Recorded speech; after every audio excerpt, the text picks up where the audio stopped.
ሰላም እንዴት ናችሁ? ሐኪም ላይ ኩነኝ። እንግዲህ ይሄ ምስክርነት እንደቀጠለ ነው። ጠፋው አይደለም። ይቅርታ፣ ይሄ ሳምንት ለኔ አልተመቸኝም ነበረ። ለሶስት ቀን ፊልድ ነበር። ከዛም ስመለስ አንዳንድ ያሉ ነባራዊ ሁኔታዎች እንደማንኛውም ሰው ገጥመው ነበር። በዛ ምክንያት ብዙ አልተመቸኝም ነበር። እንግዲህ እህታችን እንደምታዩት ፊቷ ይህን ይመስል ነበር። ይታያል አይደለ? እዩት። እዚህ የምታዩት እህታችን ምስክርነት ልስጥል ብላ ነው። እዩት። ድህረና ቅድመን እዩት እስኪ።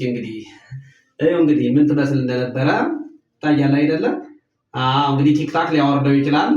ሌላ ቪዲዮ ያለ እሱን ለቀዋለሁ። እዩት ትመስል እንደነበረው ማለት ነው።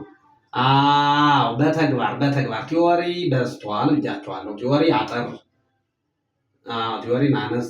እዩት ይህን ትመስል ነበረ። እንግዲህ ስትታከም ደግሞ ምን ትመስል እንደነበረ ላሳያችሁ ነው። አሳያችኋለሁ። ይህን ይመስል ነበር ፊቷ። አልማዝ ባለጭራ ተብሎ ችግሩን ከሷ ትሰሙታላችሁ። እዩት ይህን ይመስል ነበረ። በሌላ ስልክ ነው። ቲክታክ ሊያወርደው ይችላል ቁስሉ ያለበትን። ከዚህ እንግዲህ